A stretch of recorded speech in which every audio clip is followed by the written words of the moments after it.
Greetings class. Beta, as we have discussed the formula of Walter model, we did in last class the formula of Walter model, जिसमें हम price of per share निकालते हैं. We used to calculate price per share, market price per share, जिसको हम P से denote करते हैं. And उसके बाद डिविडेंड था डी. आर मैंने आपको बताया था रिटर्न ऑन इन्वेस्टमेंट होता है. के E is cost of equity और ई होता है earning per share. D is dividend per share and K E is cost of equity again. तो बेटा अभी एक न्यूमेरिकल कर लेते हैं. Illustration number 1 I am doing for you. Using the Walter's model, Walter model के accordingly illustrate the effects of different dividend policies on the market price of shares respectively for the growth firm, normal firm and declining firm from the following information in respect of a firm. आपको क्या करना है बेटा, Walter model use करके different जो dividend policies, basically company का market price पर share निकालना है. मार्केट प्राइस पर शेयर निकालना है according to different dividend policy. की कंपनी की डिविडेंड पॉलिसी अगर अलग अलग होती है तो उसके अकॉर्डिंगली कंपनी का मार्केट प्राइस कितना रहता है उस पर डिपेंड करता है. ग्रोथ फर्म के लिए अलग डिविडेंड पॉलिसी है, नॉर्मल फर्म के लिए अलग है, डिक्लाइनिंग फर्म के लिए अलग है. आपको इन्फॉर्मेशन क्या दे रखी है, कैपिटलाइजेशन रेट दे रखी है. कैपिटलाइजेशन रेट है मींस के ई, कॉस्ट ऑफ इक्विटी. इसको हम कैपिटलाइजेशन रेट भी बोलते हैं. कैपिटलाइजेशन रेट इट इज 0.10 और you can say it as 10% क्योंकि के ई हमेशा परसेंटेज में निकलता है बेटा. You can write it in percentage as well as you can write like this 0.10. Next is earning per share. Earning per share is noted by E. E is ₹10. Earning per share आपका 10 rupees है. Assume rate of investment R is equal to, growth firm के लिए 0.15 है. Return on investment मतलब मैंने आपको बताया था बेटा कि जो आप किसी भी प्रोजेक्ट में पैसा लगा रहे हैं तो उसे जो रिटर्न ऑन इन्वेस्टमेंट है that is 0.15 for growth firm. Normal firm के लिए 0.10 एंड डिक्लाइनिंग फर्म के लिए 0.08. ओके, तो अभी जब भी हमें क्वेश्चन स्टार्ट करना है बेटा तो आपको कैसे क्वेश्चन स्टार्ट करना है, what you will do, you'll put 2 lines. Like एक लाइन आप इस तरीके से लगाएं, एक लाइन आप इस तरीके से लगाएंगे. So make 3 columns like this, 1 2 3. Okay, तो सबसे पहले we are taking growth firm. Okay, growth firm. Then we will take normal firm and then we will take decline firm. So we will take 3 type of firms. Okay, तो सबसे पहला बेटा क्या है, growth firm के यहाँ पे मैं साइड में इस तरीके से लिख रही हूँ. सपोज वी कैन राइट इस तरीके से. ओके, अब देखिए बेटा, सबसे पहले ग्रोथ फर्म होता कौन सा है. ग्रोथ फर्म मैंने आपको लास्ट क्लास में बताया था. Growth firm is that firm in which R is greater than K E. Normal firm वो होता है जिसमें आर इज इक्वल टू के ई होता है. And decline firm is that firm in which R is less than K E, जिसमें are less than K E होता है. आर हमारी रिटर्न ऑन इन्वेस्टमेंट होती है. ठीक है, जो हम एक्सपेक्ट कर रहे हैं, जिस प्रोजेक्ट में पैसा लगा रहे हैं उसे हमें कितने रिटर्न मिलेगी. अब देखिए बेटा, इस क्वेश्चन के अंदर क्या है, सबसे पहले में 3 बार आर दिया हुआ है. जो आर है ग्रोथ फर्म का दिया हुआ है 0.15, नॉर्मल फर्म का आर दिया हुआ है 0.10 और डिक्लाइनिंग फर्म का दिया हुआ है 0.08. आपको जो के ई दिया हुआ है, के ई विल रिमेन सेम 0.10. के ई तो सेम है लेकिन आर आपका चेंज हो रहा है. तो इस केस में सबसे पहले ग्रोथ फर्म का आर क्या है 0.15. तो मैं यहाँ पे लिख लेती हूँ. यहाँ पे 0.15 है मेरा ऑब्वियसली, तो 0.15 इज ग्रेटर देन 0.10 क्योंकि क्वेश्चन के अंदर जो हमारा के ई दे रखा दैट इज 0.10. 0.15 ऑब्वियसली बड़ा है 0.10 से, तो इसीलिए R is greater than 0.10. I mean R is greater than K E और इसका मतलब क्या है, this is my growth firm. Okay, अब क्या करना है बेटा, आपने सबसे पहले start doing the question. First part, A part हम कर रहे हैं. ए पार्ट में क्या है बेटा, सबसे पहले आपको ये देखना है अर्निंग पर शेयर कितनी है फर्म की. ई अर्निंग पर शेयर जो फॉर्म की गिवन थी, it was given as 10 rupees. Okay, जब हम फॉर्मूला अप्लाई करते हैं बेटा, so will start applying the formula first. P is equal to, Walter model का फॉर्मूला हर केस में सेम रहेगा. P is equal to D plus R upon K E multiplied by E minus D upon K E. ये formula है आपका. सबसे पहले आपको ये देखना D कहाँ से आएगा. D आता है बेटा आपका डिविडेंड पर शेयर होता है. D का मतलब होता है डिविडेंड पर शेयर. अब डिविडेंड पर शेयर आपका कैसे निकलता है, it is always calculated on earning per share. अगर तो आपको क्वेश्चन में direct dividend per share given हो तो बात अलग है, बट आपको क्वेश्चंस में ईपीएस गिवन होगा बेटा, अर्निंग पर शेयर. तो ईपीएस के ऊपर आपने डिविडेंड पर शेयर निकालना होता है. So how would you calculate DPS on EPS, मतलब dividend per share earning per share पर आप कैसे निकालेंगे. देखिए इसमें क्या है, आपको क्या करना है बेटा, एक लाइन इसके अंदर क्वेश्चन के अंदर आपको और गिवन होगी. इसमें जो गिवन नहीं है, इन क्वेश्चंस में एक लाइन आपको और गिवन होगी. It will be given as what will be the price of share. इसमें लिखा होगा बेटा आपको इन क्वेश्चंस में. लाइक मैं आपको क्वेश्चन नंबर 2 में दिखाती हूँ.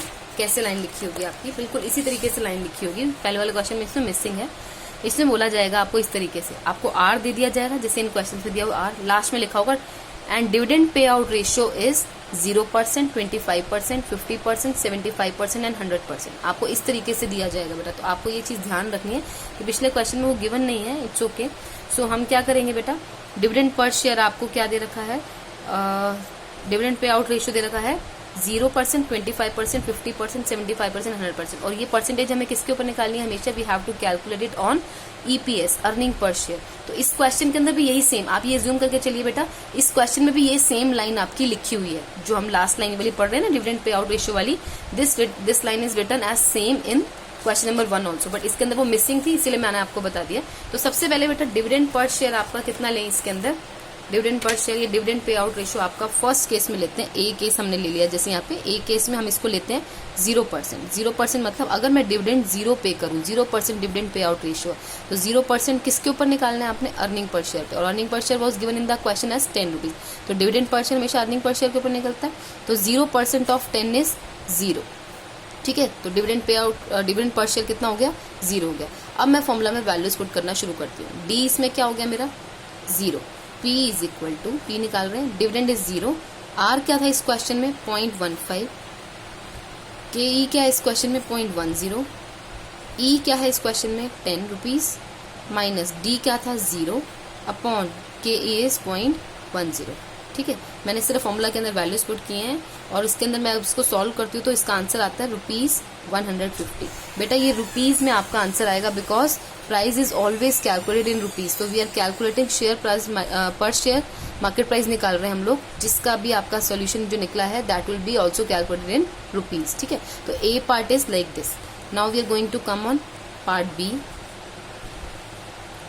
बी पार्ट में जैसे मैंने आपको बताया अभी हमने कौन सी रेशो ली, 0% डिविडेंड पे आउट रेशो। ऐसे ही हम क्या करेंगे बी पार्ट के अंदर, जैसे हम क्या कर रहे हैं, डिविडेंड पे आउट रेशो 0% ले ली, will take it at 25% now. अब 25% लेते हैं डिविडेंड पे आउट रेशो, ठीक है। तो डिविडेंड पे आउट रेशो जब हम 25% लेंगे बेटा, 25% किसका, तो ये हम क्या निकाल रहे हैं बेसिकली, डी निकाल रहे हैं बेटा। डी कैसे निकलता है, 25% ऑफ ईपीएस। ईपीएस हमेशा आपका सेम रहेगा, ठीक है, 10 रुपीज।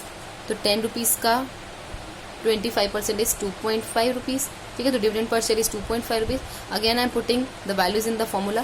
फॉर्मूला मेरा ये है बेटा डी प्लस आर अपॉन के इंटू ई माइनस डी। तो फॉर्मूला में वैल्यूज पुट करूँ, बाकी सब चीजें सेम है, only D will be change. तो 2.5 डी हो गया, प्लस आर क्या है आपका, आर एस जो आपका सेम था, आर वॉज 0.15। अभी हम क्योंकि ग्रोथ फॉर्म की बात कर रहे हैं, so it is 0.15 upon K ई क्या है आपका, K E will also remain same 0.10 into E minus D. E कितना था आपका, वही 10 rupees.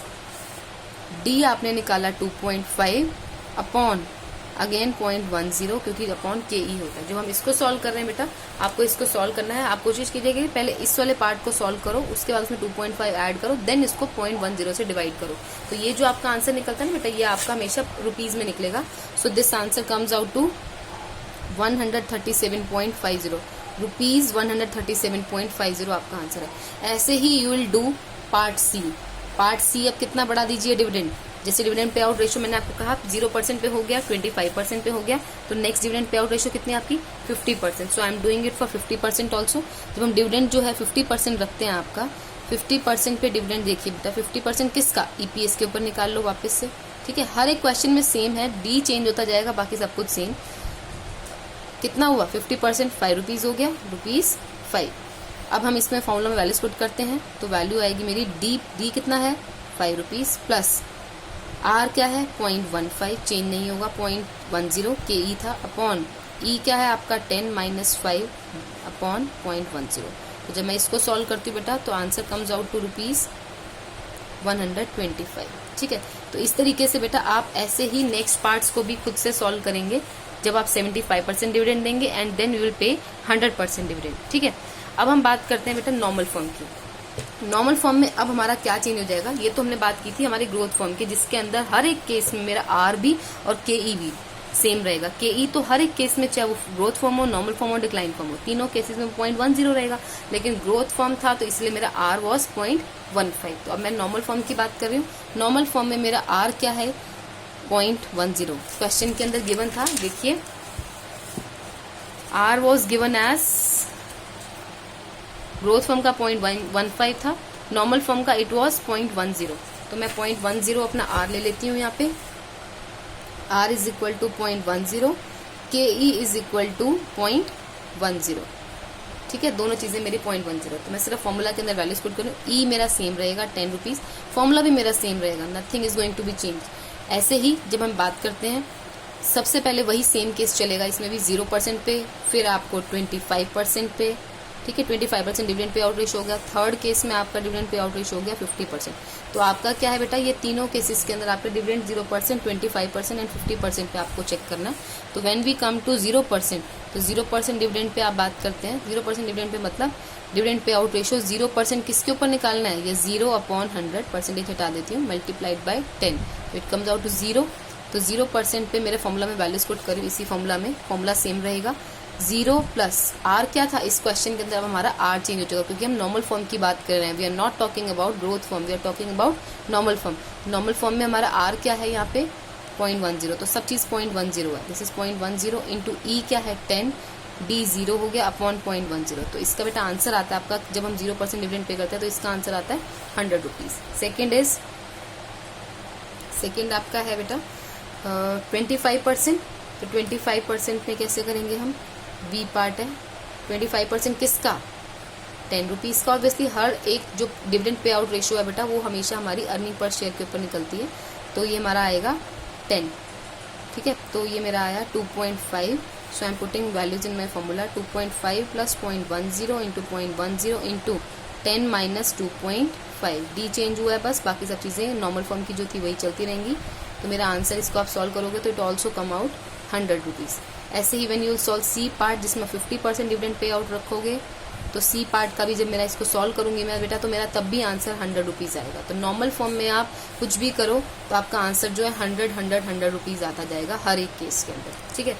When we come to decline form, decline form में क्या होता है बेटा, आर इसके अंदर आपका गिवन था डिक्लाइन फॉर्म का, देखो 0.08 यानी कि 8%, R is equal to 8% given है, के ई आपका 10% है, तो are is less than K ई, इसका मतलब ये डिक्लाइन फॉर्म है, ठीक है। तो अर्निंग पर शेयर वही सेम रहेगी 10 रुपीज। 0% पे हमें सबसे पहले निकालना है, जैसे हमने इस केस में निकाला, इस केस में निकाला, अब हम 0% पे निकाल रहे हैं, यही सेम केस है जैसे हमारा, बट इसके अंदर हमारा आर चेंज हो जाएगा। तो एक बार चेक करें कैसे रहता है।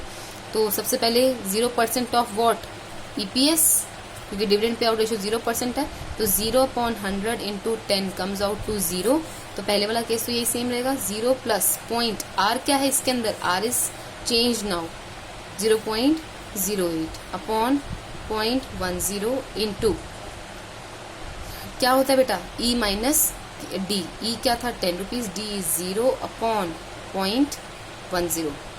तो जब हम इसको सॉल्व करते हैं तो it comes out to, let me check, it comes out to ₹80। आप चेक कर सकते हैं बेटा। उसके बाद केस नंबर 2 25% पे चेक करेंगे। बी केस 25% किसका, 10 रुपीज का, 2.5 आ गया।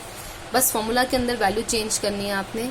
यहाँ पे अब आर था, आर यहाँ पे क्या हो जाएगा, इसमें 0.08 था, तो will take it 0.08 upon 0.10 into E क्या है आपका, earning per share is 10 minus D क्या है आपका, डी इज 2.5 अपॉन 0.10।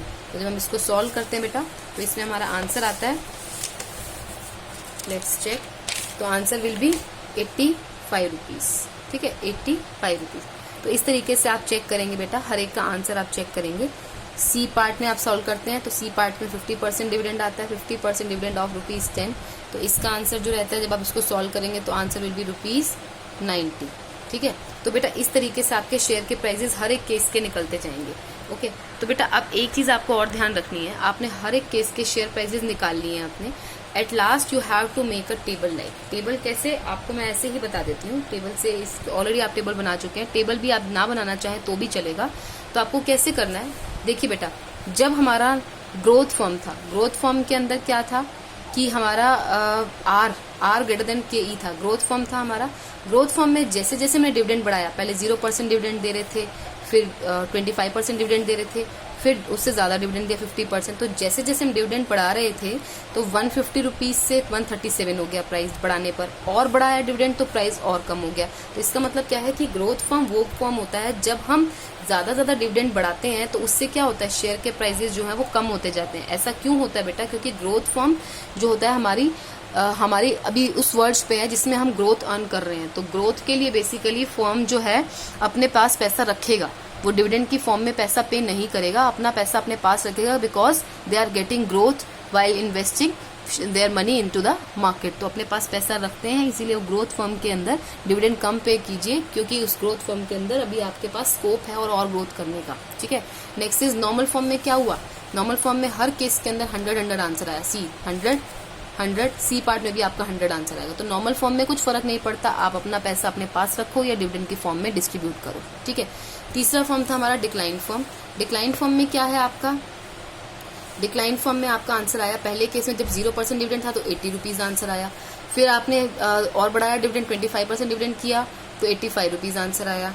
ठीक है, 80 आया, फिर 85 आया, फिर उसके बाद 90 आया। डिक्लाइन फॉर्म वो फॉर्म है जिसके अंदर जैसे जैसे आप डिविडेंड बढ़ाते जाओगे वैसे वैसे शेयर के प्राइजेस आपके बढ़ते जाएंगे, क्योंकि डिक्लाइन फॉर्म में आप डिविडेंड को बढ़ाओगे तो डिविडेंड के न्यूज़ सुनकर जो आपके शेयर होल्डर्स हैं they will buy more and more shares of yours. तो उससे आपके जो शेयर के प्राइसेस हैं वो आपके इंक्रीज होते जाएंगे बेटा। जब भी शेयर होल्डर ज़्यादा बाय करते हैं शेयर्स कंपनी के, share prices go on increasing. और वो कब होता है आपका शेयर प्राइसेस कब बढ़ते हैं? जब डिविडेंड डिक्लेयर करते हैं। ओके, तो इसीलिए क्या है, आपने क्या करा, 3 डिफरेंट फॉर्म्स की डिविडेंड पॉलिसी पड़ी, growth form, normal form, decline form की। तो ग्रोथ फॉर्म में ज़्यादा पैसा अपने पास रिटेन करके रखना बेटर है। नॉर्मल फॉर्म में कुछ भी करिए, रिटेन करके रखिए या पे कीजिए। डिक्लाइन फॉर्म के अंदर you need to pay more and more dividend to the equity share holders. तो बेटा ये आपके 3 टाइप ऑफ डिविडेंड पॉलिसी पढ़ी आपने according to Walter model. And one more example that you have to solve yourself बेटा, you can see this example number 2, illustration number 2 for your practice. आप इसके अंदर आप चेक कर लीजिए, I will show the answers also, you can see the answers of it. ठीक है, I think you would have seen it in the video. तो आप बेटा इसके आंसर जो है वो देख लीजिए, किस परसेंटेज पर कितने कितने आंसर्स आ रहे हैं। Okay, so you will solve first 2 questions till my next video. I will send Gordon model in my next video. Okay class, thank you.